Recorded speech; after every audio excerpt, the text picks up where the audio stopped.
Hello everyone, welcome to class 12th math with Priya. तो हम UP board के PYQ solve कर रहे हैं और आज हम सॉल्व करने वाले हैं एक और इम्पोर्टेंट क्वेश्चन जो कि बहुत बार रिपीट हुआ है। ये क्वेश्चन 2009 में, 10 में, 11, 12, 13, 15, 17, 2021 और एनसीईआरटी एग्जाम्पलर की जो बुक है उसमें भी दिया हुआ है। तो ये क्वेश्चन जो है वो है हमारे पास वेक्टर अलजेब्रा से। तो ये क्वेश्चन क्या कह रहा है, यदि ए vector, B vector, C vector तीन सदिश हैं, ठीक है, तो ए, बी और सी क्या है, तीन वेक्टर हैं। इस प्रकार है कि A vector plus B vector plus C vector किसके इक्वल है, जीरो के इक्वल है। यानी कि अगर हम इन तीन वेक्टर को जोड़ दें तो क्या आता है, जीरो आता है। और हमें सिद्ध करना है कि A cross B vector is equal to B vector cross C vector is equal to C vector cross A vector. तो ये हमें प्रूव करना है। सबसे पहले हम क्या करेंगे, सबसे पहले जो हमें दिया हुआ है हम उसको लेके चलेंगे, ठीक है। तो यहाँ पे जो हमें दिया गया है उसको लेके चलते हैं। क्या दिया हुआ है, ए vector plus B vector plus C vector किसके बराबर है, जीरो के बराबर है। आप यहाँ पे लिखोगे कि ये हमें दिया गया है या दिया है, ठीक है। तो हमने कहा कि ये जो है हमें गिवन है, ठीक है। अब आगे क्या करना है, आगे इस तरह के क्वेश्चन को सॉल्व करने के लिए हम दो अप्रोच रखते हैं। पहला कि हम बोथ साइड जो है एक से क्या करेंगे, क्रॉस मल्टीप्लिकेशन, और दोबारा उसके बाद में हम बोथ साइड बी से क्रॉस मल्टीप्लिकेशन करेंगे। यानी कि कहने का मतलब क्या है कि हम ए जो लेंगे वेक्टर उसका क्रॉस मल्टीप्लिकेशन इधर भी करेंगे और इधर भी करेंगे। और जब दोबारा हम क्या करेंगे, बी वेक्टर्स इस तरीके से करेंगे। यानी कि क्या कह रहे हैं, देखिए यहाँ पे क्या लिखा हुआ है, ए vector plus B vector plus C vector, ठीक है। और यहाँ पे क्या है, इज इक्वल टू जीरो है। तो जो ए वेक्टर है उसका क्रॉस मल्टीप्लिकेशन हम बोथ साइड करते हैं। तो यहाँ पे क्या आएगा, ए क्रॉस दिस पूरा टर्म एंड यहाँ पे क्या आएगा, जीरो क्रॉस ए, ठीक है। तो ए वेक्टर से हमने इधर भी क्रॉस मल्टीप्लाई किया और इधर भी क्रॉस मल्टीप्लाई किया। तो आगे सॉल्व करते हैं। आगे क्या आएगा, देखिए पहले हम यहाँ पे इसको ओपन करते हैं। तो ए वेक्टर यहाँ पे क्या आएगा, क्रॉस ए वेक्टर, ठीक है। ए वेक्टर हो गया, यहाँ पे क्या है, क्रॉस ए वेक्टर, प्लस का साइन है तो प्लस का साइन लगाएंगे। यहाँ पे क्या आएगा, ए वेक्टर क्रॉस बी वेक्टर, ठीक है। ए वेक्टर क्रॉस बी वेक्टर, फिर प्लस का साइन लगाएंगे और यहाँ पे क्या आएगा, plus a vector cross C vector, a vector cross C vector is equal to zero के हम क्रॉस मल्टीप्लाई करेंगे तो क्या आएगा, जीरो आ जाएगा। तो यहाँ पे आ जाएगा हमारे पास जीरो, ओके। तो यहाँ पे देखिए क्या आएगा, इधर हमने पहले क्या किया, क्रॉस मल्टीप्लाई, तो ए क्रॉस ए मिला plus A cross B plus A cross C, और यहाँ पे क्या आ गया, जीरो आ गया, ठीक है। इतना पॉइंट क्लियर है आपको। अब यहाँ पे हमें क्या दिख रहा है, ए क्रॉस ए दिख रहा है। तो ए क्रॉस ए क्या होता है, ये आपको हमेशा याद रखना है कि जब एक वेक्टर का दूसरे उसी वेक्टर से हम क्रॉस मल्टीप्लाई करते हैं तो हमेशा क्या होता है, जीरो। यानी कि यहाँ पे क्या होगा, ए क्रॉस ए जो है वो किसके बराबर आ जाएगा, जीरो के बराबर आ जाएगा। अब ये ऐसा क्यों होता है, देखिए यहाँ पे ए जो है उसका उसी के साथ में एंगल कितना होगा, जीरो होगा। ए वेक्टर है, ए वेक्टर का ए वेक्टर के साथ एंगल कितना होगा, जीरो होगा। और हम जानते हैं कि क्रॉस मल्टीप्लाई में क्या आता है, अगर हम ए क्रॉस बी निकालते हैं तो क्या आता है, वो आता है ए का मैग्नीट्यूड इंटू बी का मैग्नीट्यूड एंड यहाँ पे आता है साइन थीटा, ठीक है। तो यहाँ पे ए जो थीटा होता है वो क्या होता है, ए और बी के बीच का एंगल। अब हम यहाँ पे कह रहे हैं कि हमें ए क्रॉस ए निकालना है, तो यहाँ पे क्या आ जाएगा, ए का मैग्नीट्यूड इंटू ए का मैग्नीट्यूड इंटू साइन थीटा। अब ए और ए के बीच में एंगल कितना होगा, ये ए वेक्टर है और यहीं पे ही ए वेक्टर है, तो उनके बीच का एंगल जो है वो जीरो हो जाएगा, मतलब थीटा कितना हो जाएगा, जीरो। तो यहाँ पे क्या आएगा, यहाँ पे साइन इंटू क्या आ जाएगा, जीरो डिग्री। तो यहाँ पे ए वेक्टर, यहाँ पे क्या आएगा, ए वेक्टर और साइन जीरो क्या होता है, जीरो, मतलब ये किसके इक्वल आता है, जीरो के इक्वल आता है। तो बस आपको ये ध्यान रखना है कि अगर उसी वेक्टर का उसी वेक्टर के साथ में क्रॉस मल्टीप्लाई करते हैं तो क्या आता है, जीरो आता है, ठीक है।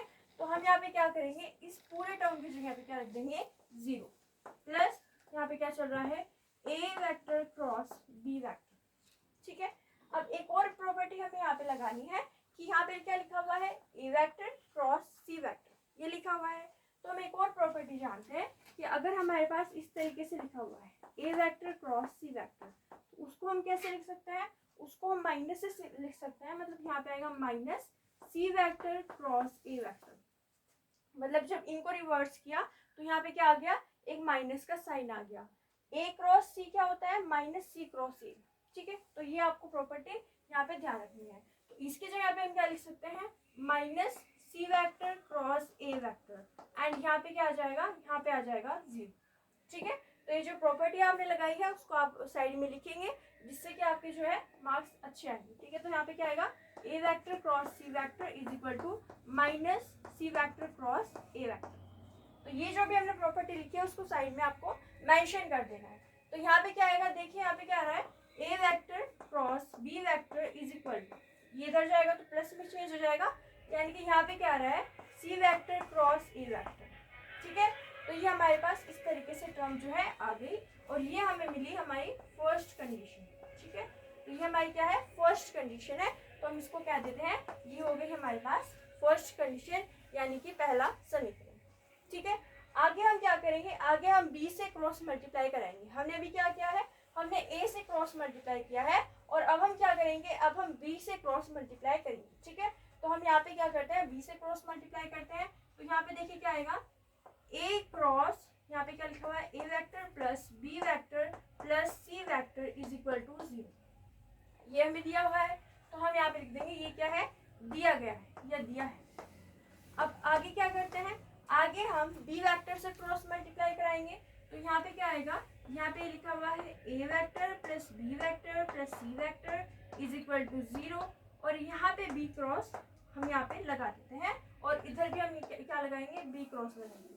ठीक है, तो b से इधर क्रॉस मल्टीप्लाई एंड इधर क्रॉस मल्टीप्लाई करेंगे, तो यहाँ पे क्या आएगा, देखिए b vector cross a vector आ जाएगा, फिर प्लस का साइन लिखा हुआ है, यहाँ पे क्या आएगा, b vector cross b vector and plus का साइन यहाँ पे b से करेंगे तो क्या आएगा, b vector cross c vector. ठीक है, देखिए फिर से यहाँ पे b क्रॉस a, फिर प्लस का साइन, यहाँ पे क्या है, b क्रॉस b और प्लस का साइन, फिर क्या आया, b क्रॉस c। ठीक है, और ये क्या लिखा हुआ है, ये तो 0 हो जाएगा, क्योंकि यहाँ पे 0 के साथ क्रॉस मल्टीप्लिकेशन क्या हो जाता है, 0 हो जाता है। तो यहाँ पे फिर से हम क्या कहेंगे कि जब उसी वेक्टर का उसी वेक्टर के साथ क्रॉस मल्टीप्लाई करते हैं तो क्या आता है, 0, मतलब इस टर्म की जगह पे हम क्या लिख देंगे, 0। ठीक है, तो हम यहाँ पे क्या लिखने वाले हैं, 0 लिखने वाले हैं।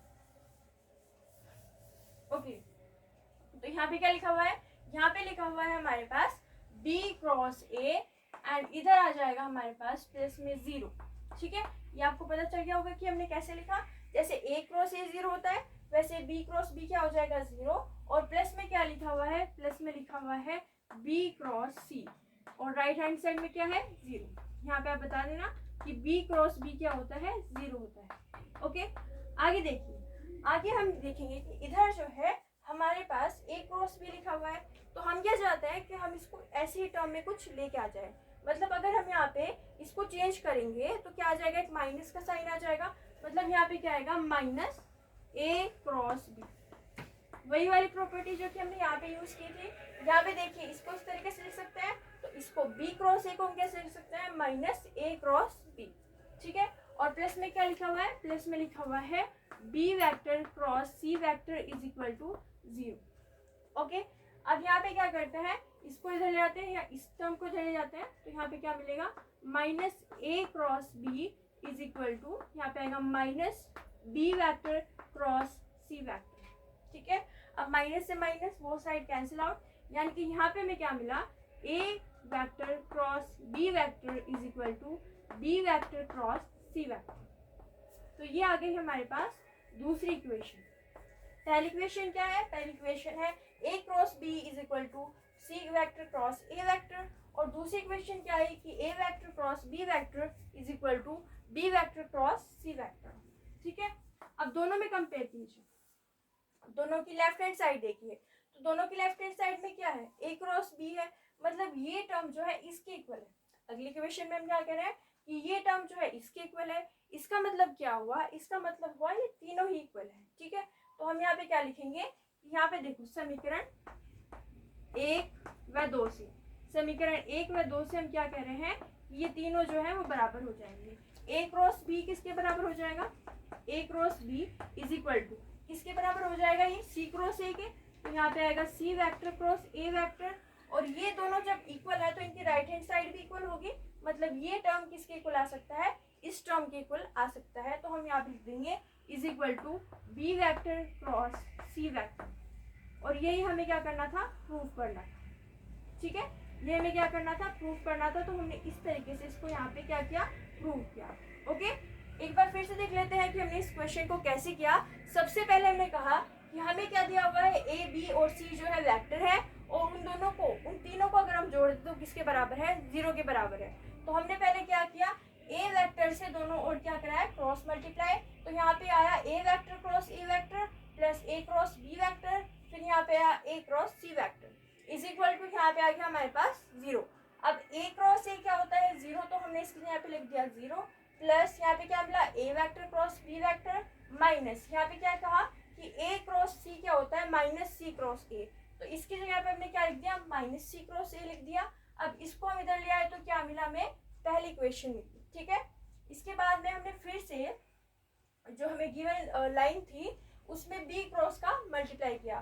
तो यहाँ पे क्या है, बी क्रॉस, और इधर भी हमने क्या कराया, बी क्रॉस कराया। तो यहाँ पे क्या आया, B cross A plus B cross B plus B cross C, और यहाँ पे क्या मिला, 0। आगे देखिए, आगे हमने कहा कि ये जो है बी क्रॉस ए, वो तो ऐसे लिखा हुआ है, बी क्रॉस बी क्या होगा, 0। ठीक है, इसके बाद में हमने b cross c is equal to, यहाँ पे क्या लिखा हुआ है, 0। इसके बाद में हमने बी क्रॉस ए को क्या लिख दिया, माइनस ए क्रॉस बी लिख दिया, और ये जो है इसको हम इधर ले गए तो यहाँ पे माइनस आया, माइनस से माइनस कैंसिल हो गया, मतलब ये हमें मिली समीकरण संख्या 2। अब इन दोनों इक्वेशन में हम यहाँ पे ध्यान रखेंगे कि ये जो है इसके बराबर है और ये जो है इसके बराबर है। इसका मतलब क्या हुआ कि ये तीनों क्या है, बराबर। तो हमें जो प्रूव करना था वो हमने इस तरीके से प्रूव कर दिया। आप इसका स्क्रीनशॉट ले सकते हो। Okay done. तो ये हो गया हमारे पास प्रीवियस ईयर क्वेश्चन। अगली क्लास में हम एक और प्रीवियस ईयर क्वेश्चन सॉल्व करेंगे। अगर आपको हमारी वीडियो अच्छी लगी तो लाइक कीजिए, शेयर कीजिए, हमारे चैनल को सब्सक्राइब कीजिए। Thank you so much for watching.